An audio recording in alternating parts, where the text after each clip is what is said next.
Hi, everyone. I'm Colleen, and this is Robyn, and we are here with part two of our guest with Donald T. McMahon, and super excited to continue sharing his story along with his amazing book, The First 60 Days, available on Amazon. If I do say so myself, it's such an amazing story, Donald T., and just so excited to share with you. I want to share a little bit more about that, but first, we always have announcements. Got to get to those too. So, just so everybody listening knows, this is being released on December 25th. And so, we want to honor and say thank you to everyone who's listening for however you celebrate this day and all of the different ways that you do it. We just send love to everyone and blessings to everyone on this day. So that's the first thing. And then after this, I guess the first announcement would be that we have our next step Reiki training classes starting January 17th and 18th, and our Explore the 12 Heavens of Consciousness and Meeting Your Spirit Guides on, did I say September? It's January 17th and 18th. January 17th. Explore the 12th Heavens starts on Wednesday, January 17th in the morning.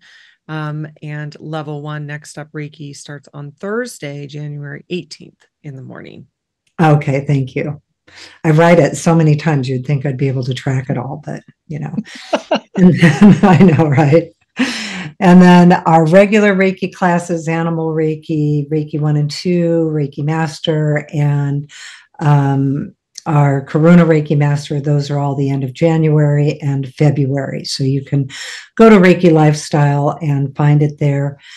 The one thing I would like to just announce again, and I know we do this all the time, but for any new listeners, just please feel free to join us on our Tuesday morning online distance Reiki shares. They are free. They're open to everyone.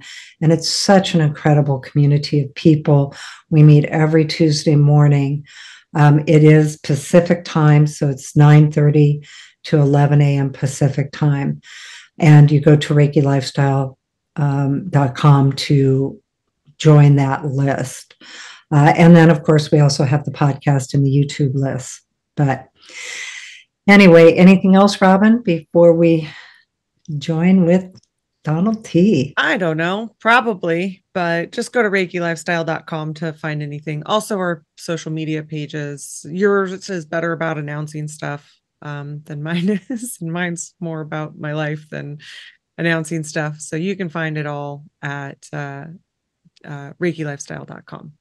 So, and then we also want to share Donald T's Facebook page is actually Pam McMahon. And that is where you can follow his amazing story and love story that he started posting the day after Pam passed away, and has continued writing his story since then, which also then led to this book, The First 60 Days, a memorial of eternal love and the grief that follows. And so it's their love story, their life story, which is such an incredible story. Donald T., I know we say that all the time. We've known each other now for 15, 20 years, long time, through Reiki. At least 20. At least 20. I think, you want to hear something really weird? Yeah. I think it's 22. Oh. This Are you kidding? 22. I'm deadly serious, because the first time we went was actually in 2002, which, if you count that makes this year 22. And go ahead and share the significance of that as well for those who don't know. Oh, well, I mean, Pam died on 2/22/22. And I mean, an auspicious day, right? I mean, of course, she wouldn't do it any other way. And so we've noticed, all of my friends, all of my family, and everybody has noticed 222 coming up all the time. And my kids are always posting pictures of their phone or the driver, the mileage on the car or something. But 222 keeps coming back all the time, which is why I priced the book at 22, because it's just what it is now. And also, when I did her celebration of life, it was on June 22. And she always did these ceremonies for solstices and stuff like that. And so now I've sort of taken over that at this metaphysical bookstore in Naples, North Carolina, up near Asheville, because people have kind of it's like they used to make their vacation plans to come to Pam's birthday party. There are a lot of people now that come to that ceremony and celebration of the winter solstice, which I've been doing since she passed away. I feel, well, you've certainly been there at the when I'm doing the openings or anything at the International Reiki retreat, and it's a new experience for me. I have always been for 50 years the man of white, the one who stands behind and supports Pam in doing this. And now all of a sudden, just like the book, I seem to be out front now. I seem to be the one doing it. So the solstice, of course, is December 22nd, which I'll be doing it again. So the number 22 pops up a lot. And maybe the 25th will matter this time too. That's when this comes out. Well, I have to share with you, I didn't get a chance to share with you. And, Robyn and I are doing these year-long classes on the 12 heavens of consciousness. And I was working with a client recently, and it took me to the 11th heaven, where I found Pamela, in the Council of Peace, and the spiritual beings who are in those realms listening to us. This person was taken to her for them to share what was going on in their life, and then for the council to help that person bring the gifts and the teachings they had for her back down through into the material world. And so 1 and 1 is 2. And 11's half of 22. I could get into a whole rap about that, because one of my good friends was Love 22, a guy named Love 22, who lived down in Key West and was constantly running for president in his Uncle Sam suit. And the magic number, or for him, he was what he calls an ABCdarian. And all the letters have numerical components to them. And all the important words, all the sacred words, and all the meaningful phrases and stuff in the world are all add up to either 9, which is the love number, or 11, or 22, which are, I guess, the 11th first prime or something. But whatever they were, we've been around those for a long time, and 22 does seem to keep popping up. And when Love 22 came to visit us once upon a time, we said, well, we live right off of Highway 9. He said, of course you do. And what you don't realize is you live right near the intersection of 9 and 11, which is true. And I had never thought about it before. But whenever you said anything, he would always say, and you know what that adds up to, right? It adds up to 22, or it adds up to 11. Man, and anything that was really important, he could tell you right off what it was, what it added up to, and was significant. So there's significance about 22. And of course, like I say, she wouldn't have it any other way. I mean, it's like she picked it. Well, you said she always had said how she was going to pass. And you know what was, yeah. And it was so close to exactly what she said. She had a whole scenario. And, Pam always mind mapped everything that went on in her life and subsequently in our lives.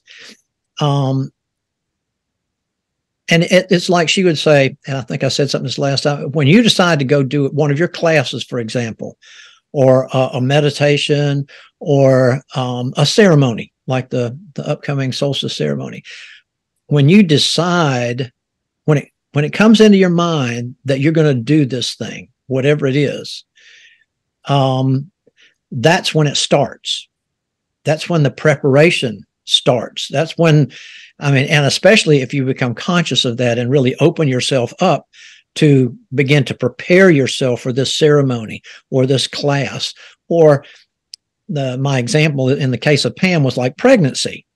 When she'd get pregnant, she would hear all these horror stories from this woman. Oh my God, I had the 72-hour labor and I was so miserable and it was awful. And then finally we had to do it. And Pam said, stop telling me that now, because that's not going to be my experience. I'll give it 3 hours and tops, 3 hours tops, and I'm done. And in fact, that was her experience with every one of them. It was no more than 3 hours of labor. And so she began mind mapping her passing.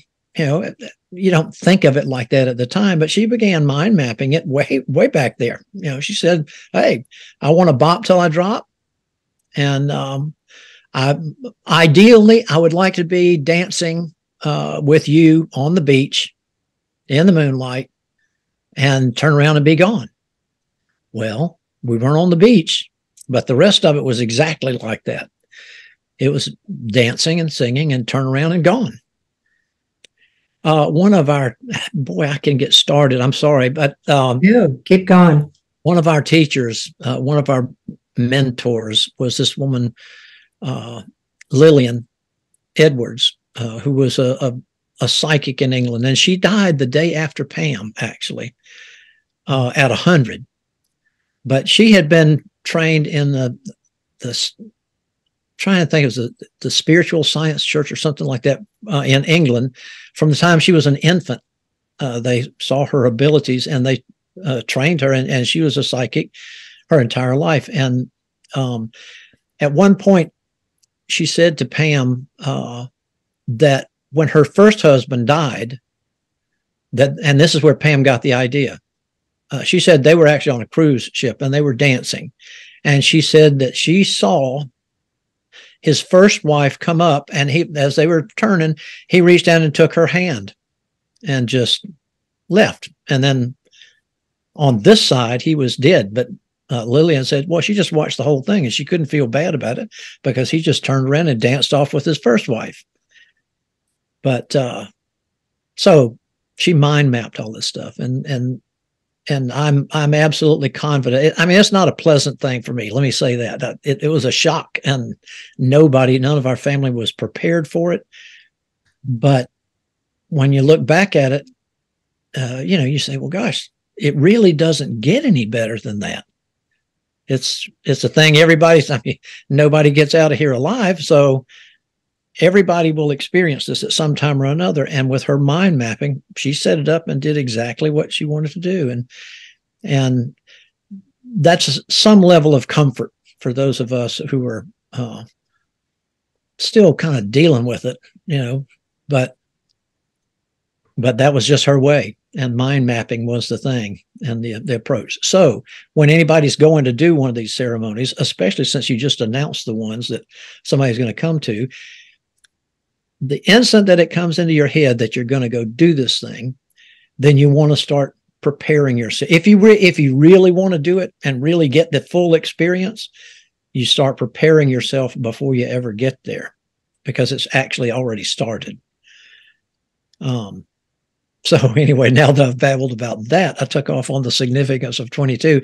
But my mind, things will come in here and go out over here and or out through here, and I never really know exactly what I'm going to say. Well, I know that's one of the purposes of your book is, understanding grief. Yes. And the process of grief? Well, the thing was, that's not what I set out to do.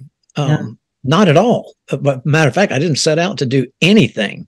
But it turns out that what I was doing was just exposing myself in a nice way. And Pam would always say, never tell Donald T. a secret.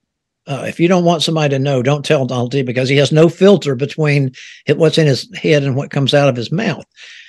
And so, and I know I mentioned this when we did the other one about how it started, how my kids asked me, they say, you have to go say something on her page, because she had thousands of followers who followed her Porch of Peace broadcasts. And nobody, not anybody, including me, expected her to pass like that. And so they told me to go say those things, explain what happened on the thing and on her Facebook page. And that's how the whole thing started. And it just sort of kept spilling out. And then I realized later on, much later on, I realized that other people were resonating with my grief process. I mean, I was putting my grief process out there, and people would tell me, we never, people don't do that. People don't actually openly expose their private grief. And I didn't know you weren't supposed to do that. And I don't think you are. I mean, I'm a person who believes that everything really ought to be out in the open. We ought to quit holding so much, and holding back.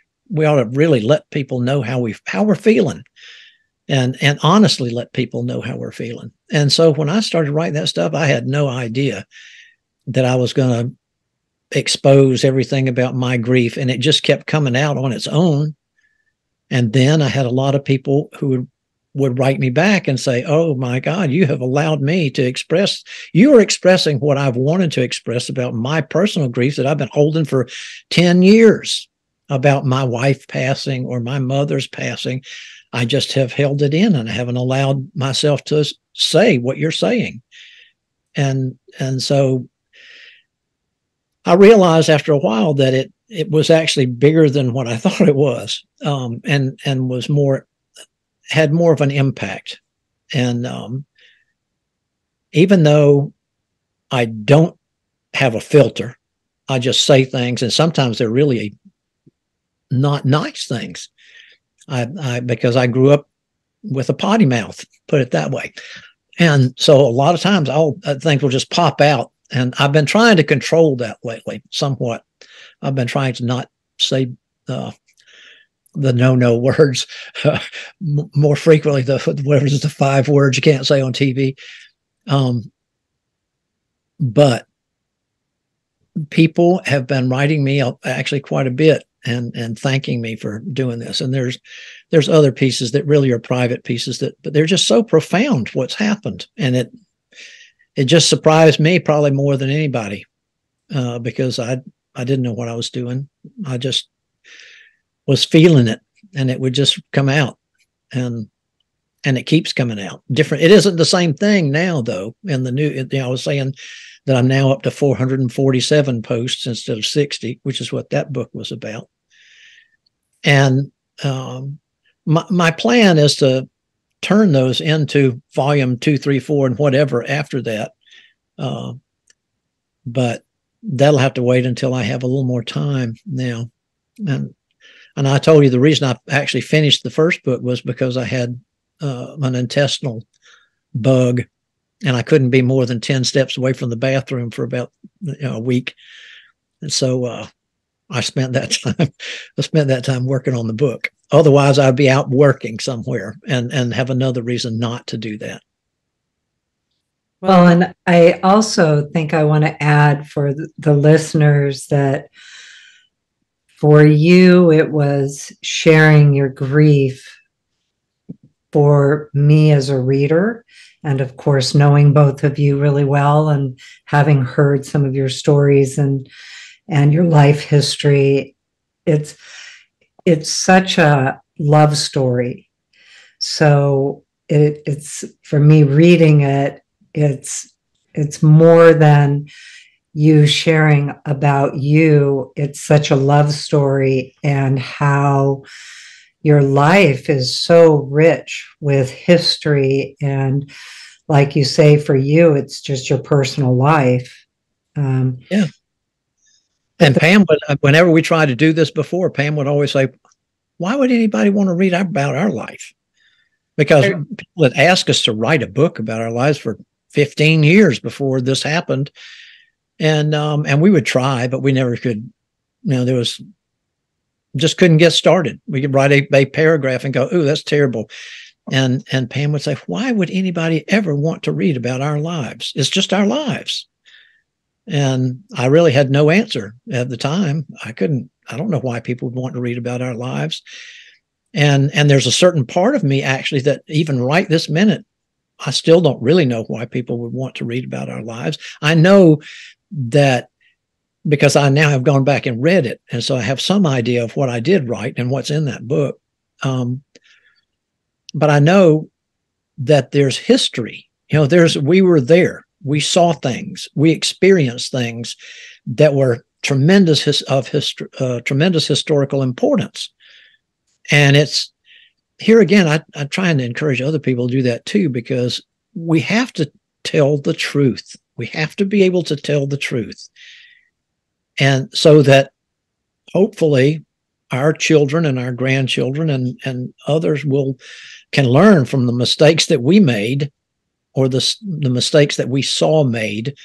And I hate to even call them mistakes. It's just experiments. My whole life has been an experiment in trying out different things that nobody else wanted to try. We were talking about our episode and something we were doing, maybe it was the distance Reiki share, and realized, because I think in the last episode I said your life is a lot like Forrest Gump, right? Where you were there at those historical moments, but there's something kind of missing to that analogy because of the love story aspect of it. Whereas that movie, yes, it has the love story aspect, but it is really more about him. And what your story is like the combination of Forrest Gump, and I don't know if you've ever seen The Notebook. No.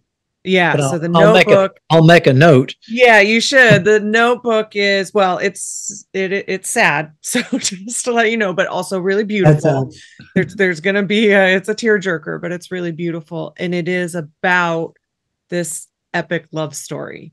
And so it's not so much as the historical pieces, but your epic love story is also spread across these crazy historical events.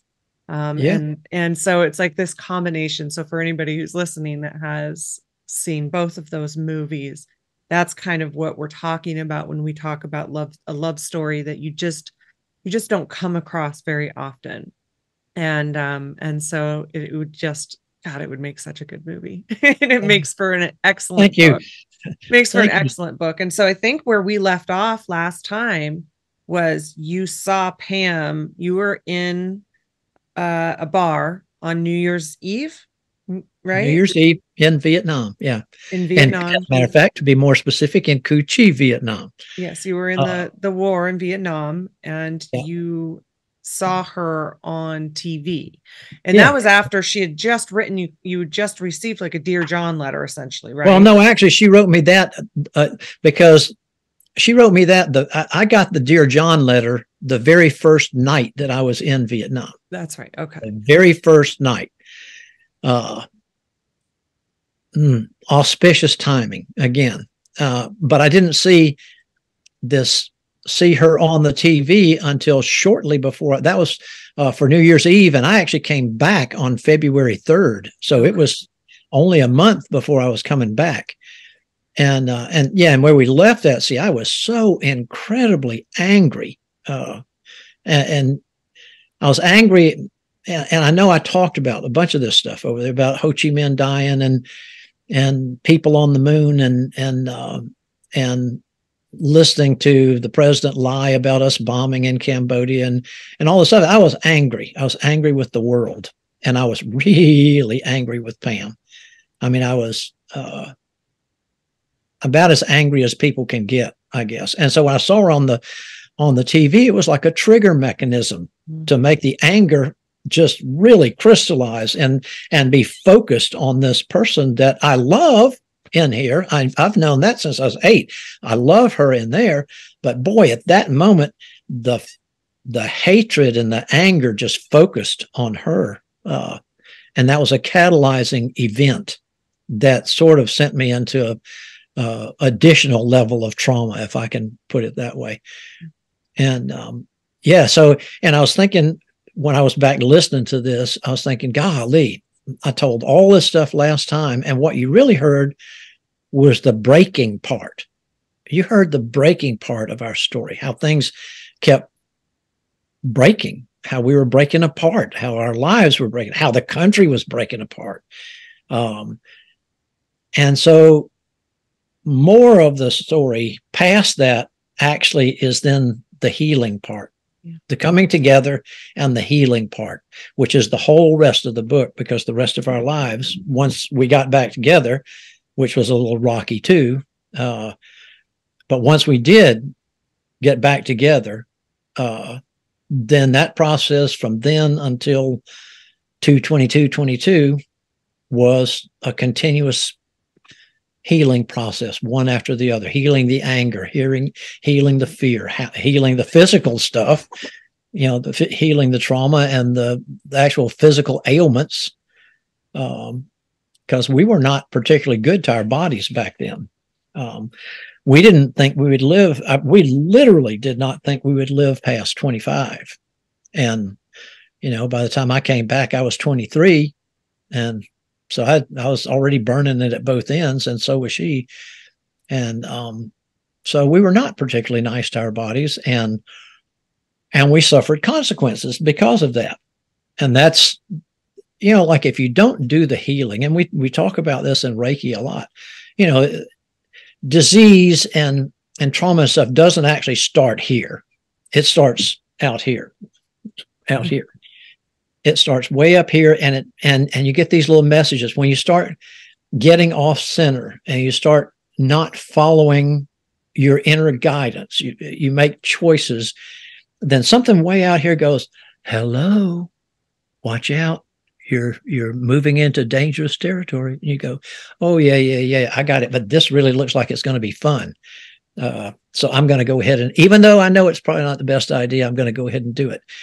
And so you start doing that. And after a while, there are uncomfortable things in your mental body that start resonating around. And the voice comes in and says, hello, remember, I told you, I was telling you out here, but now you're really starting to get a little out of control. You better be careful. Well, anyway, by the time it gets, we used to call it, by the time it actually manifests in your body in some shape or form, or even, I guess, in emotional trauma and stuff, once it gets to there, I used to refer to that as God's mighty anvil, because he's been whispering, you've been getting the messages that, saying, this isn't really right. Well, then all of a sudden, when you finally get it, when it becomes a disease and when it manifests in your body, it's like, okay, it's not your choice anymore. Well, it's your choice to either croak out or heal. And at that point, you have to begin the process of undoing and peeling back all the way from the physical through the emotional, mental, and spiritual out there in order to achieve some form of healing. So that's what the whole rest of our book and our lives was about. And I'll skip over parts there, because when we first came back, I was drinking a case of beer a day, and Pam was drinking pretty heavily. And we were smoking 3 packs of cigarettes a day each, and doing various other drugs as well. I don't know. We did it. I'll fess up. We were doing it, Did all of it. We chose to do it. Yeah. And it seemed to alleviate some level of discomfort or something. It seemed to help resolve things at the time. And really, it was just an avoidance, placating that noise, that voice that's telling you, you need to stop doing this. But we'll just take another hit and it'll be all right then. And So we did that for quite some time. But then, then the God's mighty anvil comes in and you get sick. And Pam got really sick. There were several levels actually of her getting sick. And when we looked at this, when Pam and I both looked at this, she actually, when she was really young, when she was 6 years old, she had nephritis and her kidneys collapsed. And the doctors were really perplexed. They said, we don't know how a child of 6 years old could have nephritis because that's an old person's disease. Well, later on through our healing process, we realized, well, of course, Pam was an old person when she was born. She was an old soul when she was born. And she had these issues there. Well, by the time we finally got around past our breaking stuff and making things worse, and really it didn't completely happen until we came back from Hawaii. We came back from Hawaii and we were again, we were mentally and emotional. We were at the breaking point because we were not happy with the hippie drug mafia that was going on. And I don't mean that literally, but I mean, the whole drug growing culture and selling culture and so all of my ideas about what a good idea it was to tune in, turn on, and drop out were all kind of fizzling out in a bad way. And at that point, we were truly broken. And I felt like, gosh, one thing I would like to do is go somewhere and make enough money to pay taxes and there's a switch. I wanted to come pay taxes because I really understood the benefit of taking something, whether it's a tithing, however you look at it, and it goes back into the greater good. And so that was part of my healing process. But Pam was actually really sick, and she was convinced that it was some level of parasites. I mean, we had been vegetarian, but because we were living with a Hawaiian man, and he brought us fish, big tuna, that he hand caught and stuff. Well, you don't turn that down in the same way you don't turn down Native American gifts, because it's given in love. It's given in love, and anything that's given in love is not really going to hurt you. So we ended up eating sashimi and raw fish and stuff. And so Pam was convinced that she had parasites. And there was a point where she started to lose weight, and she was never a large lady anyway. She was thin, but she started to lose weight and lose energy. And she didn't trust Western medicine. She would go and she saw one or two doctors, and they would say, well, the only thing we'll check you for is pinworms and tapeworms. If you don't have that, then that's not it. And Pam would say, well, no, that's not it. It's more than that. There are other parasites. I have other parasites, and I know that I do. And so anyway, I don't want to make this too long because I know we're having some level of length of time, but through a set of circumstances, she found out about this Cherokee medicine man named Chief Two Trees.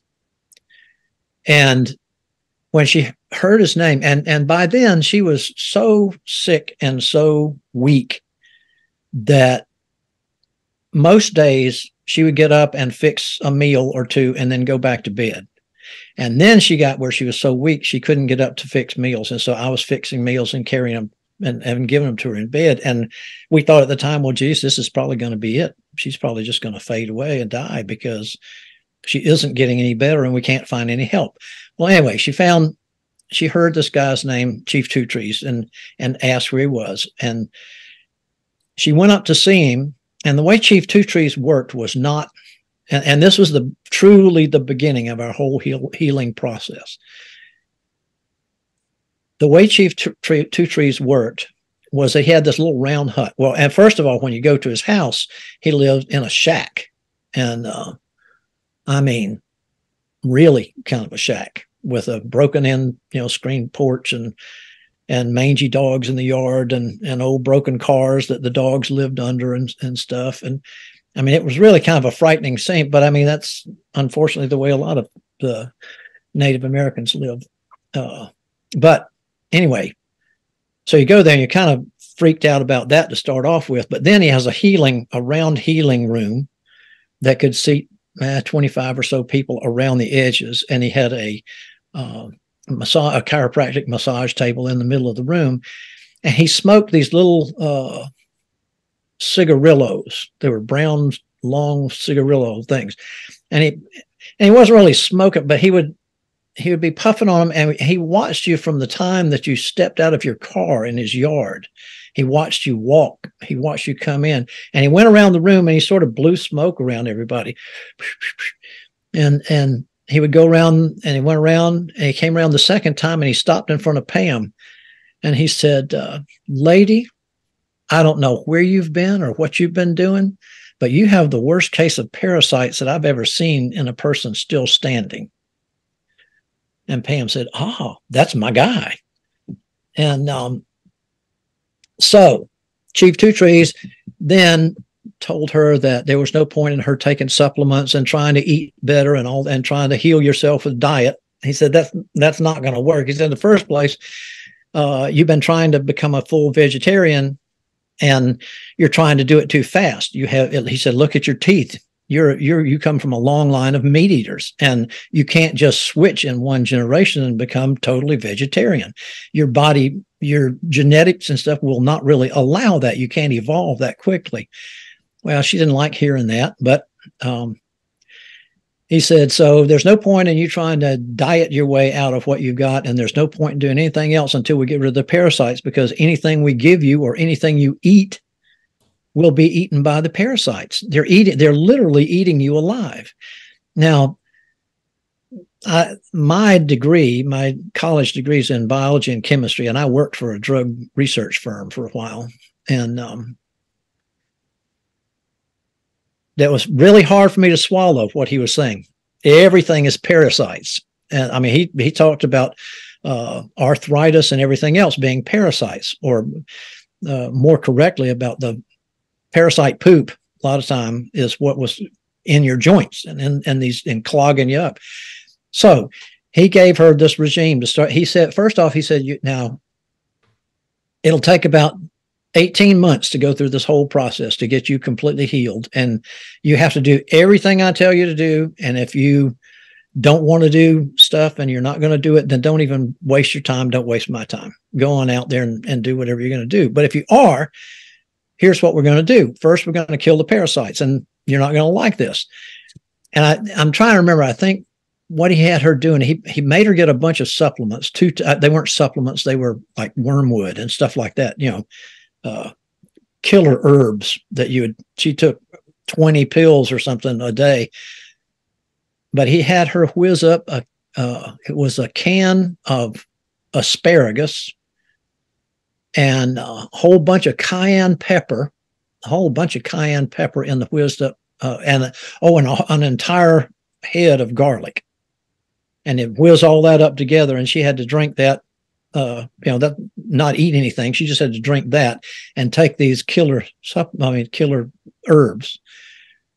And she did. She somehow or another, over the course of the day, she would gag that thing down. I don't know, a couple weeks into this process, all of a sudden she spiked this enormous fever. I mean, just like a really high fever, a scary high fever, and started sweating. And we had a neighbor who was a nurse who came in and said, oh, we need to take her to the emergency room.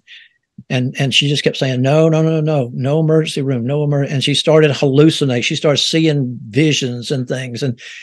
And we would put ice, and we put an alcohol ice bath trying to bring her fever down, because it was up there 105 or something. And it was brain frying kind of thing. And so at some point after this had gone on for some number of hours, I totally freaked out, and I called Chief Two Trees on the phone, and I said, this doesn't look good. This is what's happening. She's got this really high fever. She's sweating. She's thrashing. She's hallucinating. And Chief said, when did that start? And I told him, and he said, "Oh, full moon. Oh, this is good. This is good." And I'm thinking, how can this be good? But he said, and I can't remember the exact number, but he said something like, 2.5 hours. It'll be over. Give her 2.5 hours and it'll be over. So we did. And the nurse was really fighting me. She said she should be in the hospital now.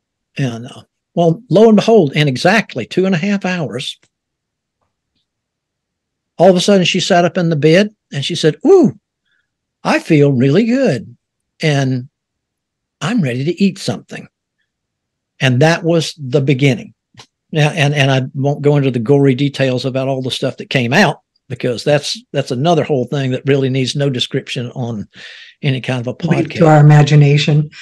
Oh, yeah, use your imagination. Or not. But she definitely had parasites.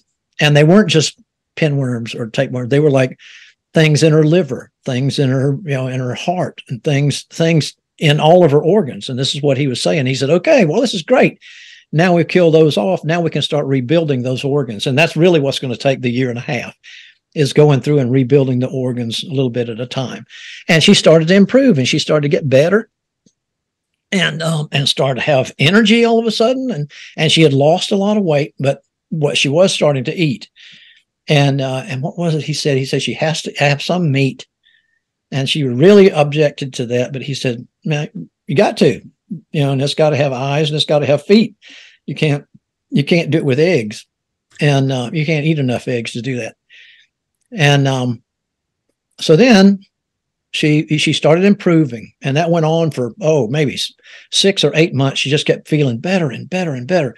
Well, while this was going on, she had been too sick and originally to even smoke weed, and she'd been smoking weed very intensely for 20 years.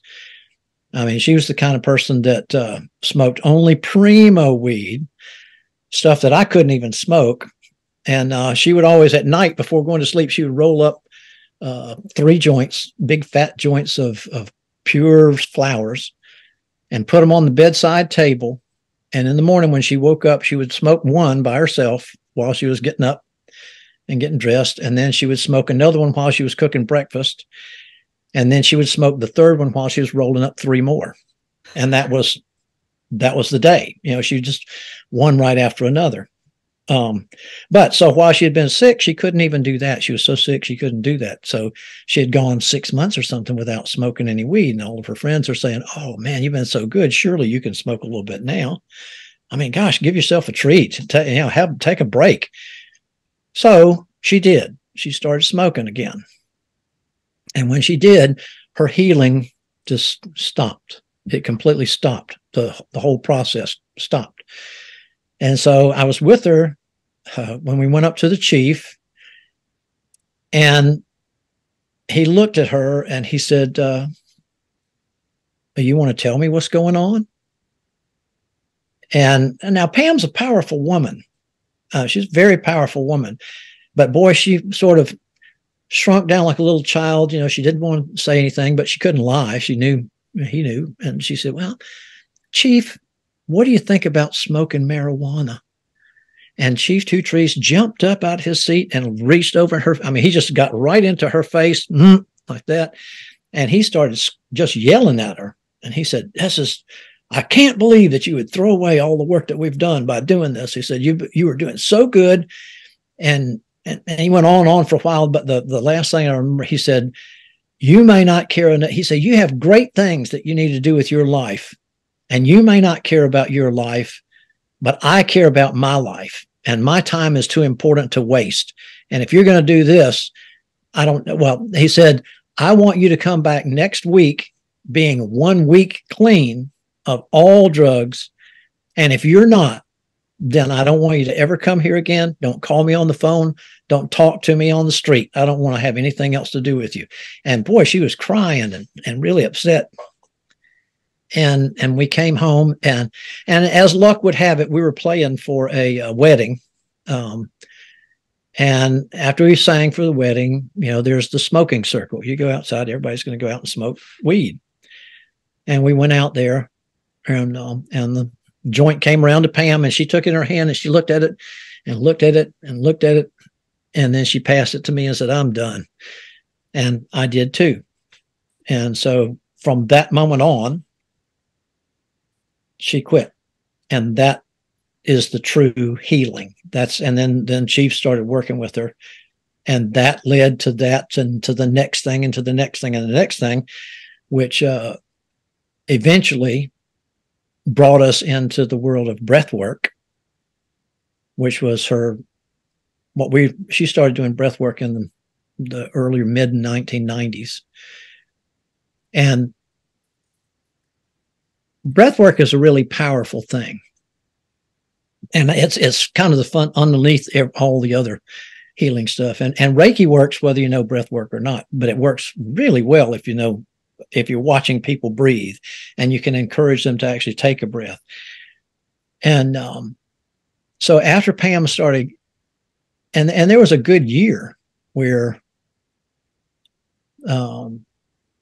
by not smoking weed at all or doing anything, she had already quit smoking cigarettes and doing alcohol and any of that stuff. For about a year, she really, really struggled. I mean, it was like, it's hard to watch somebody who's in the throes of addiction, especially anybody, but if it's somebody you love, it's a very painful thing to watch them go through that, because it is an illness. Addiction is an illness in itself. And, but she managed to hang on. And 1 year after that, almost to the day, she was talking to a naturopath friend, and she passed out, fell down on the floor. And the naturopath came, because he was talking to her on the phone, and he just lived a few houses away, and he came rushing over, and she was passed out cold on the floor. And he said, let me tell you what's going on. These are all health tips. I'm in the health tip. I'm in the healing tip time this time, instead of the breaking up. But so this guy, he was an old Greek naturopath. And he said, I've been working with people my entire life. And I can tell you, he said, especially with addicts. And I can tell you that underneath, whether it's cocaine or whether it's heroin or whether it's cigarettes or alcohol or marijuana, he said, underneath all that is the sugar addiction. And that's what drives it all. And so he said, I've seen this more times than I can count. And when somebody goes through a big switch, like stopping smoking pot or stopping smoking alcohol or any of that stuff, almost 1 year, almost exactly to the day, the sugar issue rears its ugly head. And you realize that that's the addiction that's underneath all of it.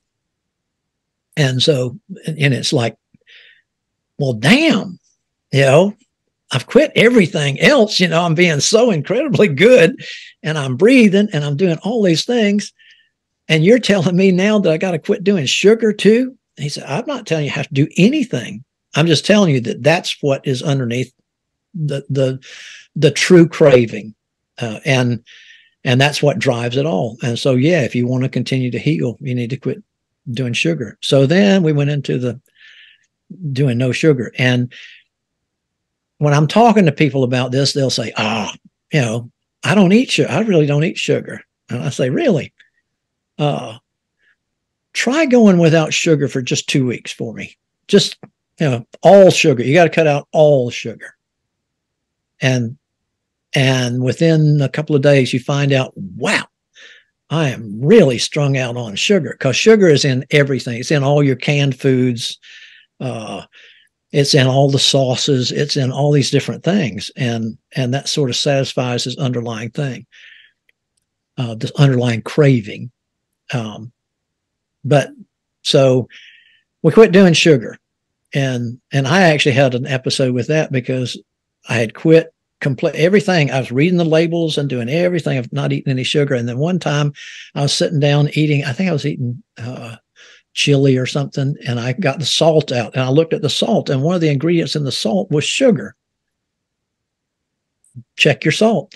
And it's in there as an anti-caking agent. But I irate that I'd been doing all this stuff to stop sugar, and then all of a sudden it's in the salt. But anyway, so Pam's philosophy became, I know that I'm an addict and I have the addictive behavior gene. And just quitting all these things doesn't really solve the problem. What I need, if you have an addictive behavior, and she was talking about herself, not anybody else.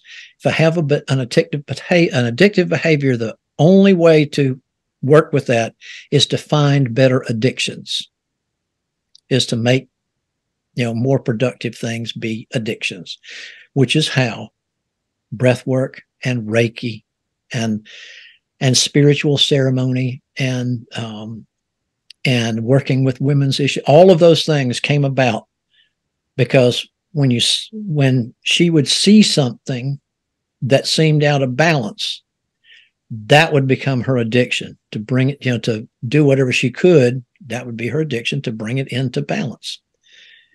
So, and whatever tool she could find, whatever, if breath work gets you high instead of weed, then breath work works. And not only does it get you high, but it does a whole lot of other really, really good and powerful stuff. But breath work it's kind of like, it's certainly visual. It's a visual kind of healing. When you're doing breath work, you get all, it can get loud and you can get noisy and there can be crying and there can be all sorts of things, yelling, and her mother was in the nursing home and she wanted to find some way to be able to carry healing into the nursing home without the Mac Daddy of breath work. Going in and doing breath work in the nursing home was just too visible and it stirred up too much. So Reiki came along, and Reiki enabled her to go into the nursing home and just do nothing but just put her hands on somebody and just continue to talk to them while giving them Reiki, which took all sorts of forms. But it was a nice, gentle, quiet, unobtrusive way to carry healing out into the world. And that became an addiction. That became the addiction. And I know I see it in a lot of Reiki healers. That's what you're doing, is you're feeding the need and the desire to bring peace and healing to the world in the way that you know how and the way that works. Now I'm jumping all around in here and I'm seeing you're wondering where I'm going. So am I. I'm loving it. You keep going. I guess it's interesting. I had never thought of it. Personally, I've always thought I have an addictive personality. I come from genetics of addictive personality. And so there's so many things that I always knew, don't even try once, because I will want to do it again and again and again. And I never thought of, like I would call it my passion with Reiki. But you're right. I am compelled from the moment I received Reiki. I was absolutely compelled to do more of it, to be more of it. And I do have that passion about how it can make a difference in the world. Yeah. And it gives me a pathway to do that, and never thought of it as like, maybe that's part of it, because I am, I know that about myself. I always have to be careful with what I try even once, because I know. Well, that was Pam's thing. Pick better addictions, because she had no qualms in telling you right straight up, I'm an addict. I like to do things addictively. And I didn't even that I like to. It's almost like I have to. Whatever it is I'm going to do, I'm going to go full blown in. And so once she realized that she had to do that the way out and in was to find better addictions. And of course, and I'll get really spiritual here, because the only real problem, the only real, she wouldn't like it. I hear her tapping on me. Problem is not the right word. It's issue. There's really only one issue in the world, and that's separation, or that the feeling of separation, the feeling that I am somehow or another separated from source energy. And that's where everything stems from, whether it's physical ailments or hatred or fear or bigotry or violence, all of that, just like the sugar underlies that stuff, all of that, all the way down is the feeling and feeling and belief of separation from source, from God. And so Reiki and breath work and all of the, well, I can't say all here again, but most all of the healing techniques that I'm aware of, what they are really doing is bringing you back into resonance with source. Am I okay in saying that? Yeah. And you back into entrain, because it all works with entrainment when we get down underneath it all. And as Pam would say, the law of entrainment says that when you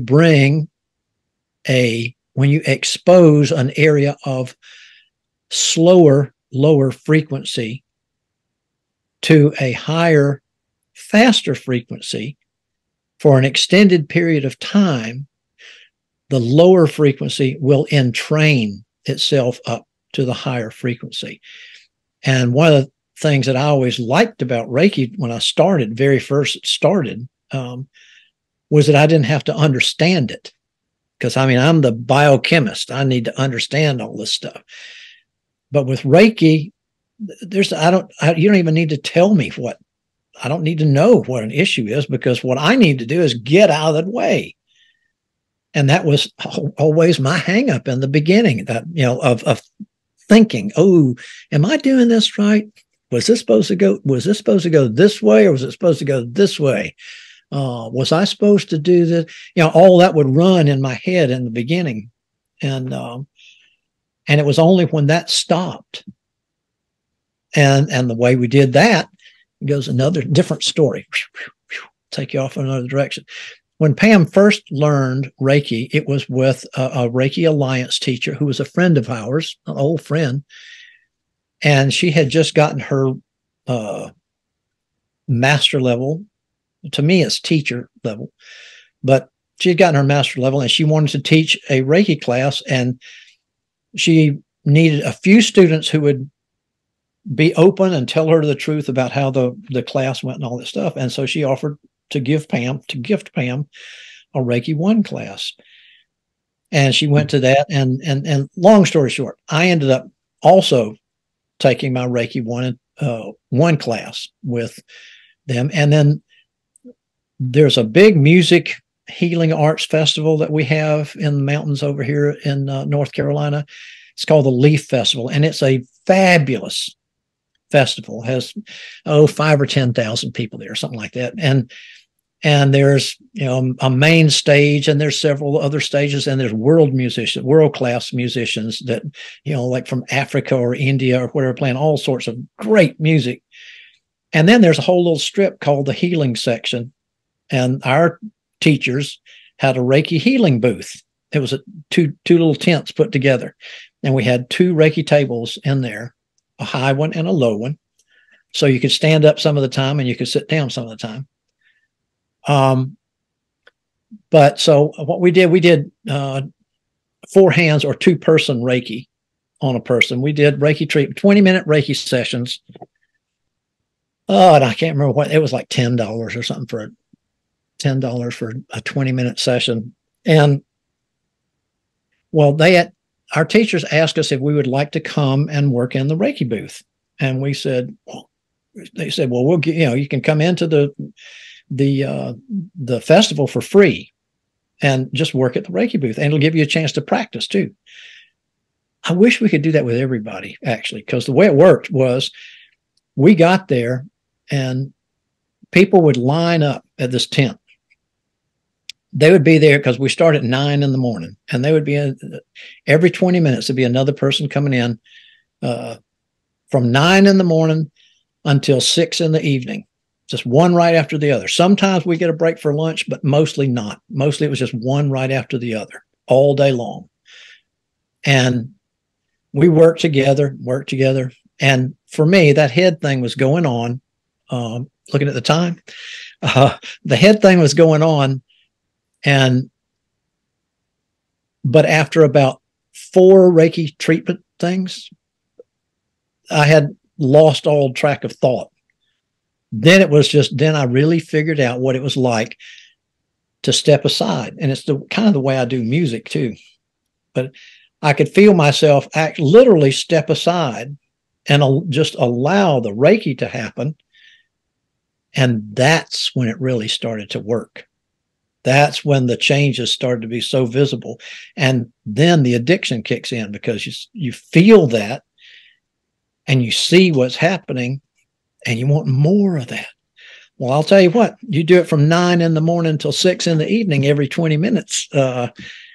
And people would say, well, weren't you exhausted and tired? And you say, no, actually, we were jacked up. And we had to go out to the blues stage and dance for an hour or so just to calm down, and then go home, go sleep for a while, come back and do the same thing the next day, 9 to 6. And we did 3 days in a row like that.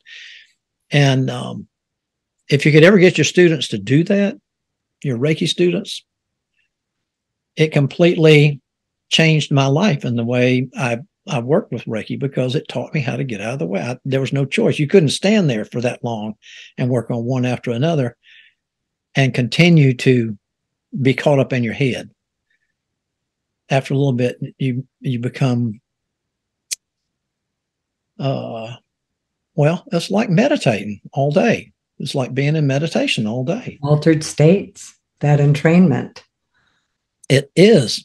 And of course, we always say, if you're given a Reiki treatment, you're getting a Reiki treatment.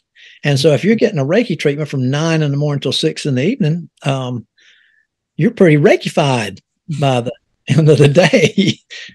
Now, I know you've got you watch your time, right? Oh, no, we're good. We're good? Yeah. Okay. Yeah. All right. I'm just thinking, now I want to go do festivals with a Reiki booth. Yeah, I mean, it's put on the sign, altered states and trained to higher consciousness with Reiki. Well, listen to the music and dance. Well, with the breathwork thing that we did when we were going and doing breathwork, we actually were doing breathwork in prisons for a while. And we didn't ever do them in women's prison. This was in men's prison, in a maximum security prison. And Pam, this was her idea. I almost have to set this up for you. Because we knew a lot of people in prison, we started treating it sort of like a ministry, but didn't think of it that way. But we were going to play music, and so we had this opportunity to start playing in this maximum security prison. What we did was donate some instruments, some simple instruments like auto harps and cowbell. No, I didn't do cowbells. They can kill somebody with that. But anyway, some simple instruments we donated, and so in the process of donating, we convinced them that they should let us come in and do a concert too, and we did, and it was such a success that the warden stopped us leaving and took us in there and said, these guys come down here and smoke marijuana when you guys are playing here. And I was going, oh, no, well, we don't smoke marijuana. and we don't sell marijuana. We don't have anything to do with it. He said, no, I'm not saying that. I'm just telling you that these guys use that as an excuse to come down here and smoke marijuana. And he said, but what we find is after you guys have played here, that for about a week afterwards, all the crime rate, all the violence and stuff goes down. And he said, would y'all be interested in coming back and doing more stuff, more things in here? And Pam said, really? He said, yeah, you can come do whatever you want to do. Just tell me what it is you want to do and we'll set it up. And so we started doing other things too. One of which was trying to teach meditation, which was a joke. They were better than us. And the other thing was breath work. And Pam approached me and said, I think I'm going to teach breath work in prison. And I said, holy crap, are you kidding me? I mean, it's already intense for me as a guy who feels like the protector, to go into a maximum security prison and I have to give them all my credentials and everything. I mean, by the time I get through the clang, clang, clang doors, then I'm no longer Donald T in there because all of anything that has anything to do with me has been kept at these other gates coming in. And it's pretty humbling. You realize, they could just keep me in here. And then I've got Pam, who is, a nice woman to be inside of an all male, security. So anyway, there was a lot of my male issues coming up of thinking about protecting and realize that ain't going to happen in here. But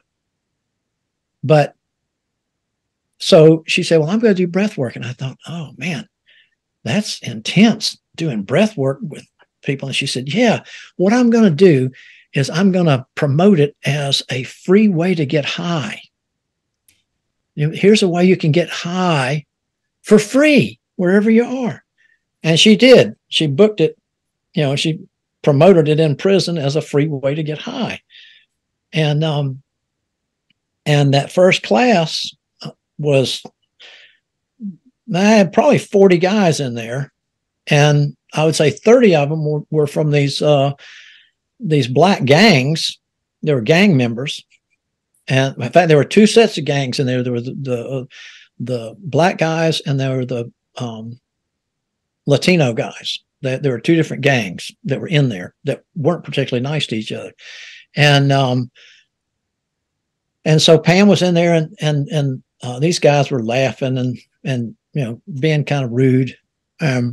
So she was trying to get them to do belly breath.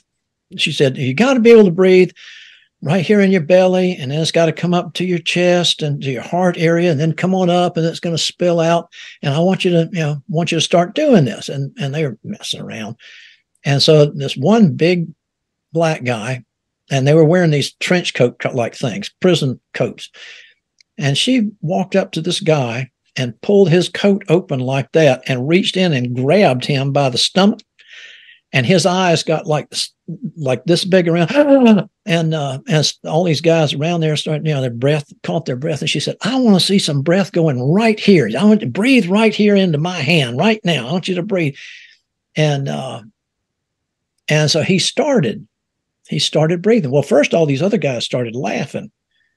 But then he said, see, it was like he was the biggest, baddest guy in there, was showing you, yeah, I can do this.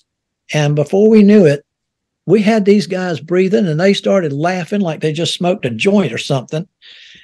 And they were talking about, oh man, this is great. And, we can just, and so she kept teaching them how to breathe. And by the time they left, man, they were buzzed and feeling good. And from what we understood, they did breathing for a while afterwards. There was a point where we stopped going over there, but they kept on doing it for a while. Well, anyway, I love it. Where am I? I'm somewhere. Well, you were talking about separation, and of course, yes, we have spent time together with you and Pam as ceremonial singers, and this past 2 years with you as our ceremonial singer and at the Reiki retreats. And one of the things I was reading about in your book was how your singing changed when you brought God into your song and when you brought source into your song, and clarifying it for everybody that that's by all the names you call that. And so do you want to just share a little bit about that? Because I definitely know there's a difference in how the song flows through you and your music comes through you, and just how healing it is. And you were sharing about Kumbaya, and and oh my gosh, when Pam would sing Mary, and how beautiful. But maybe you could just share a little bit about that entrainment when you guys are singing.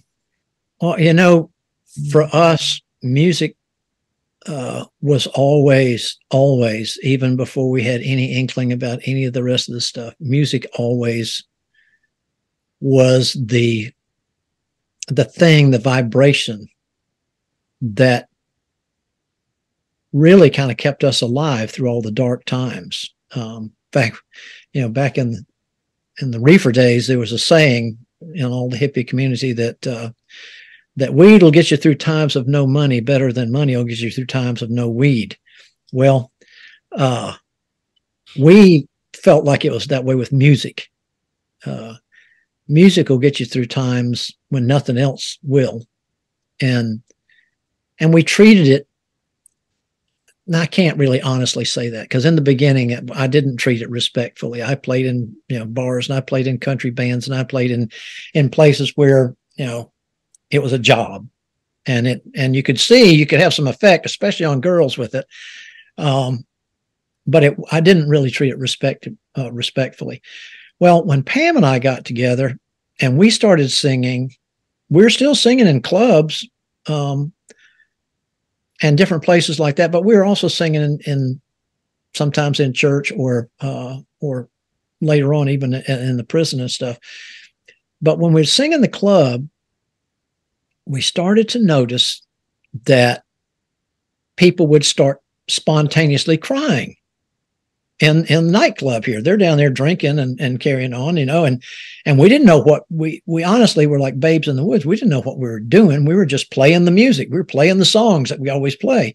But then there's this place where all these people would start crying. And I started to try to analyze, is it the songs we're playing, or is it the notes that we're playing, or is it the lyrics, or what is it about the music that's eliciting this response in these people? Because it's happening over and over again.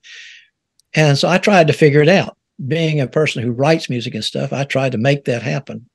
And I tried and tried. I never could actually figure out what did that until through a bunch of meditation and stuff, we realized that if we would just get out of the way, like with Reiki, if we would just get out of the way and allow the music to happen rather than make the music happen, then it always was perfect. It always had some kind of an effect on at least somebody in the audience.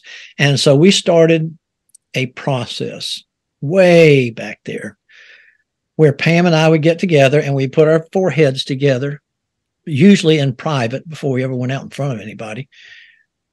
And we would just ask God to sing us. And ask us to step aside. Pam always ask our egos and personalities to step aside and let God sing us. Let God do the music. Because if let us just be instruments and let the music come through us rather than from us. And once we started doing that, everything started changing. And not only in doing the ceremonial singing, but to me, everything's a ceremony anyway. Anytime you pick up the guitar, anytime you open your mouth and start singing, that's a ceremony. That's a sacred thing. And I try to treat it that way most of the time. Sometimes I get a little crude, but I try to treat it. We love that too. Yeah. Got to entrain to some crudeness here and there. Yeah. Well, I mean, what can I say? It's I have a naughty side, and it comes out periodically, and maybe that's God doing that. I'm sure it must be. It's got to be Part of life. Well, it serves some kind of purpose too. I mean, if I were just being crass up there, if I were being, a comedian using ugly words and being crass, that would be different than what I'm doing. Yeah. And everything that I do like that is done with the intention of being in service and reminding us that we're all one. If you listen to the message in our music, every single thing we sing about, somewhere in there is about love and being one and peace, all facets of the same thing. But ceremonial singing, like I left the church pretty early, I guess. So I didn't do the choral singing so much that Pam really did a lot of in church. I left the church pretty early, and the honky tonk became my church, and that's where I sang and played. And there's a level there even of in fact, I just wrote about this not long about community. There's a community in the bar. It's a different kind of community than the kind of community that we're used to out here. But there's definitely a community, and the community in the old country honky-tonk bars was a real different kind of community than the community in the New York City, Greenwich Village bar, which was where everybody went to hang out because they had such tiny apartments that was their living room. So they went to the bar to hang out, and that had a really intense community. And I think what Reiki and the healing, all the stuff is about reminding us of the sacredness of life and to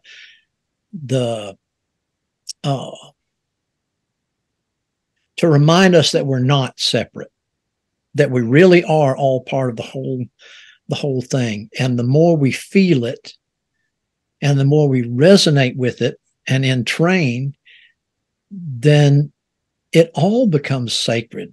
And see, that's where it goes, is if you really follow that line, which has been my goal, our goal. And I guess you heard the story about the with every breath thing. Did I tell you that story? I don't think so. That's part, well, maybe I didn't. Probably, but go ahead. Well, anyway, this goes over to a guru story. And a music story too, actually. In 1973, I think it was, this college professor at the University of South Carolina held one of the very first interfaith, he's a Tibetan Buddhist, but this was an interfaith retreat. And his whole point was to bring people of all different kinds of faiths together for 3 days, kind of like we do at the Reiki retreat, except it was intentionally bringing people from all different kinds of communities to this place. And each one of those communities had an opportunity to stand up at some point and do a presentation about their particular faith and their particular form of worship. And Pam and I were invited as the fly-by-night group, because we were never joiners of any group whatsoever, and we still don't. We would go through any kind of, but we do follow, the addiction, the following is that seed of truth that's in all of these different groups. They all have it. So anyway, we were invited as the fly-by-nights, because whenever we would be in we would go and hang out with the Buddhists for a while. And as soon as somebody would say, well, our particular brand of this is better than everybody else's. Everybody else is doing this wrong. And Pam had a signal, she'd look at her hand and say, ooh, look at the time. And so we would leave. We'd get out of that group, No, we wouldn't leave in a bad way. It's just if it's going to be us and them, then we don't want to play here. We're going to go find another place. But so anyway, we became known as the fly-by-nights because we wouldn't really commit to anything. And so we came, and there were other musicians there too, from these other faiths. And this one group, man, they were a jazz group, and they had like 6 people there, and they had horn section, and they were a freaking rock and roll and jazz, really high energy thing. And Pam and I, after seeing that, we said, wow, man, that's really good music. And we were talking to them afterwards, and they were followers of Guru Maharaji at that time. The Premies, he's still around, Prem Rawat.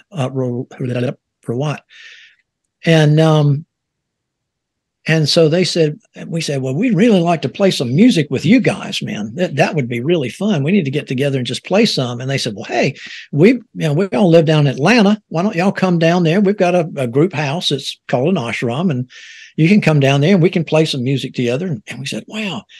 Well, I mean, if there's going to be music and there's an opportunity for me and Pam, then we're going to go out and get in our little Volkswagen bus, and we're going to haul ass. We're going to go, to wherever the music is, because that's where spirit is.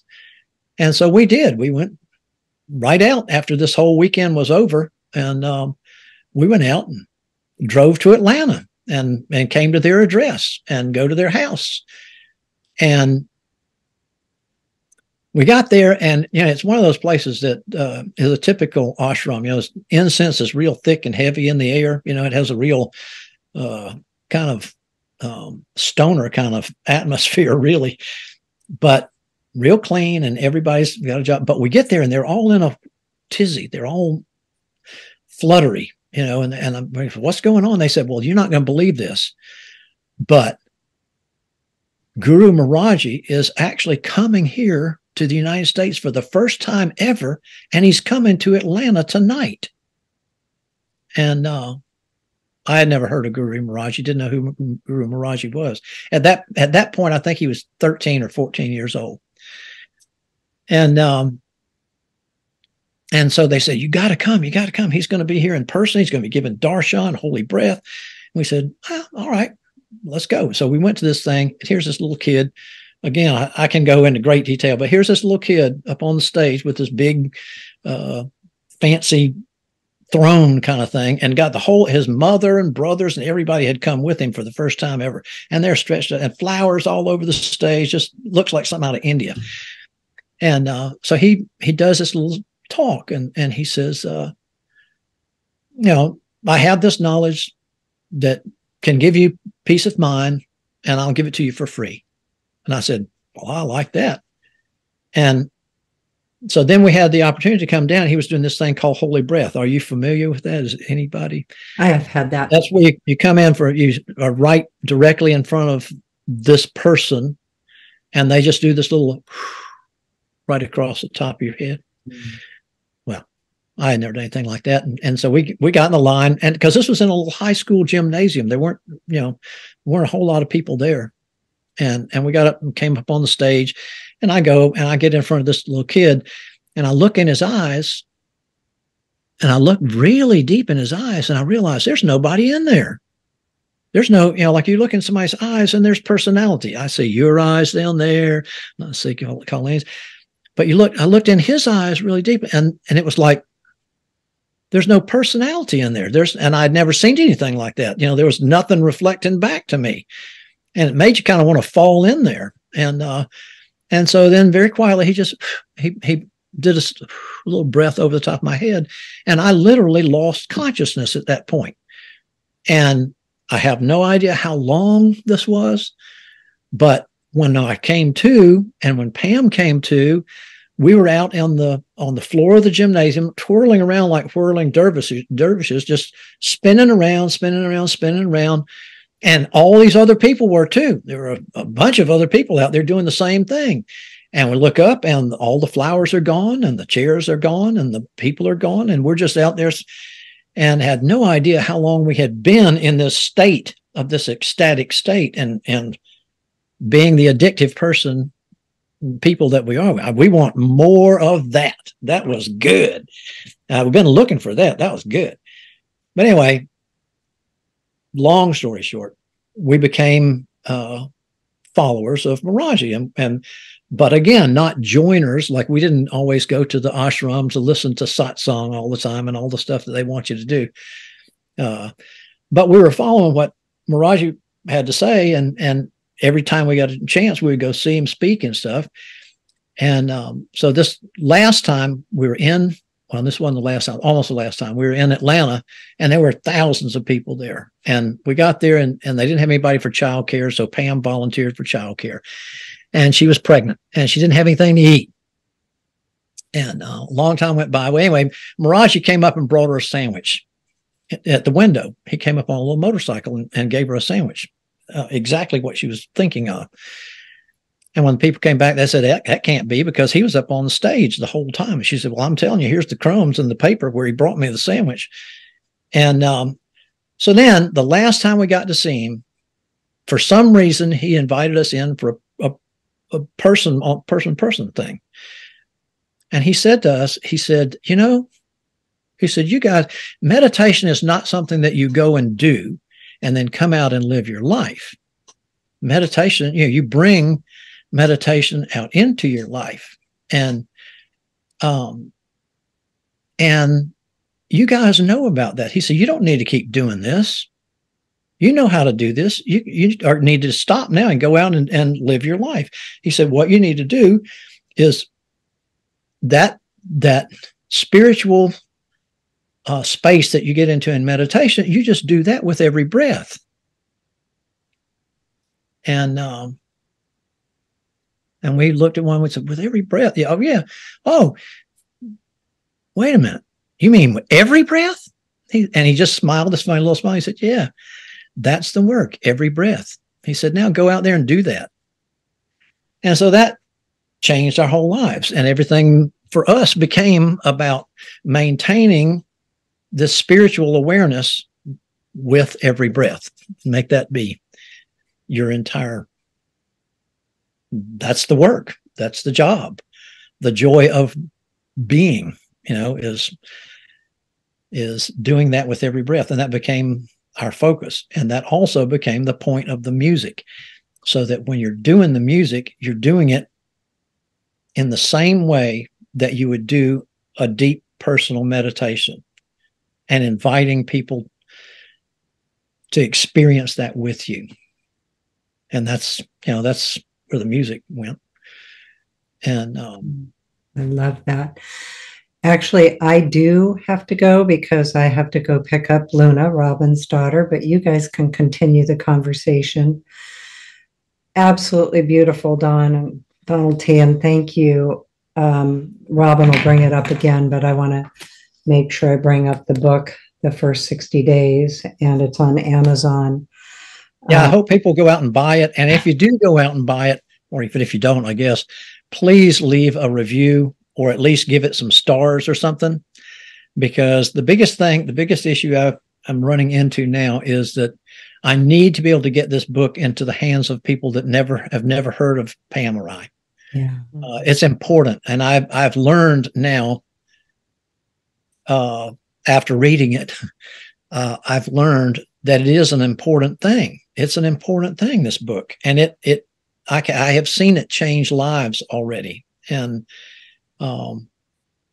that's a wonderful thing, but I'd like to be able to get it to more people, not selfishly so much because I want it to sell, but because it needs to be out there. Yeah. So I'm going to finish up with one last thing, then let you and Robyn continue. But, one of the things that you said to me at the Reiki retreat is that you want to feel everything in this experience. Yes. And that is such a profound decision and discussion and thought. And so I have thought about that in so many areas in my life, instead of like trying to run away from it or numb it or do something to change it. It's to allow myself to feel it. And right now I will feel that grandchild if I'm late. So well, what I actually said was, yes, I want to fit, but I said, I want to squeeze every bit of experience out of this particular experience because I don't want to do it again. I want to is feel exactly. everything. I want to squeeze it all out. Yeah, thank you. All right. Well, lots of love, big hugs. Love you. Love you too. And I'm going to sign out, Robyn. I will make you host so you guys can continue. And thank you so much. And I think we might have to even do a part 3. I was going to say that. And there's actually, so much more. Thanks. Well, you know, we're adults. We can do whatever we want to. I love that. I actually think this is Colleen, I'll let you go ahead and hop off, but I actually think that this was a really good spot to end. I think there's a natural point, and Don, I think we'll have to have you back and, talk about some of those parts of it too. And after that, because that was what, in the 90s, early 2000s? Yes. Yeah. Well, actually, the Mirage stuff was, that was actually, believe it or not, that was in the 70s. Oh, okay. So we kind of went that back. That was in the 70s. Wow. Remember that? Yeah, and I wasn't alive yet. Correct. Yeah. That's so funny. The guy where I work, the manager, as they're telling me, they're going to hire somebody to replace me. So at one point he said, I've never asked you how old you are. And I said, oh, I'm 77. He said, holy shit, you're 77. He said, my father is 75 and he retired 12 years ago. And I said, yeah, well, 77 is just a number. And I certainly don't want to retire. I mean, I can't imagine not doing all the stuff I love to do, which is the work that I do. Yeah, that's funny. We were just talking about that the other night with Mom and another friend, and like the idea of retirement is really interesting because they're like, what? Well, then what do you? But like you said, they love what they do. So yeah. But I mean, I remember my father couldn't. I mean, he worked his whole life, reaching for retirement. Well, thank you so much, Don. Like I said, we'll definitely have to have you back for a part 3 and hear the kind of the rest of the story, but the story's still continuing. That's the thing. Yeah. Yeah. It's pretty powerful still. It's not quite like I thought it would be, but it is still happening. It's still on. It's still on. All right. Well, so as Colleen said, you can get his book on Amazon.com. It is the first 60 days. I want to make sure I'm getting that correct. Yep. A Memorial of Eternal Love and the Grief That Follows by Donald T. McMahon. You can email Don at don@heartspace.com. Sounds exactly like how it's spelled. And his Facebook page is actually Pam McMahon. So it is, and McMahon is spelled McMahon, because McMahon can be spelled a few different ways. And if you do get his book on Amazon, leave some reviews, because I do agree with you, Don. It is a really beautiful way to talk about grief, and like you said, share. And I was thinking when you were talking about that piece of how, you decided to share your grief and how it helped people with grief, their own grief, but it also helped people who were grieving Pam, and that piece of it. And there are still people who can't read it. Yeah. I know a lot of people that have bought the book, and I said, well, have you read it? And they said, we read it in little bits, but it's tough to read. And then there's other guys that have written me and said, I couldn't stop. I started reading in the morning. It's midnight now. I finally finished it.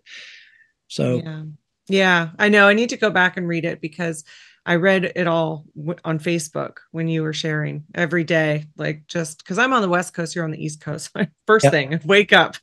There was Don's story. Well, and the thing about it is, when you read the book, it's actually quite different than, and maybe it's like streaming or something. I don't know. When you watch a serial over a long period of time, you watch week after week after week. And when you get the book itself, well, first off, it has photographs in it, for one thing, which were not on the original stuff, but it reads differently than it did when it was on the page. So that's good. I think it's a good thing. It is a good thing. Yeah, it's a very good Thank thing. you. All right. Well, and yeah, like I said, if you've gotten the book, leave a review on Amazon, because as you said, it is important. It's an important piece of work out there, not just for your story, but like you said, just that grieving process, all of that. So, all right. Thank you so much, Don. And we'll have you back again. And to everybody that wants to get a hold of Colleen and I, we are at ReikiLifestyle.com. All right. Bye now. Bye-bye. Have a good evening.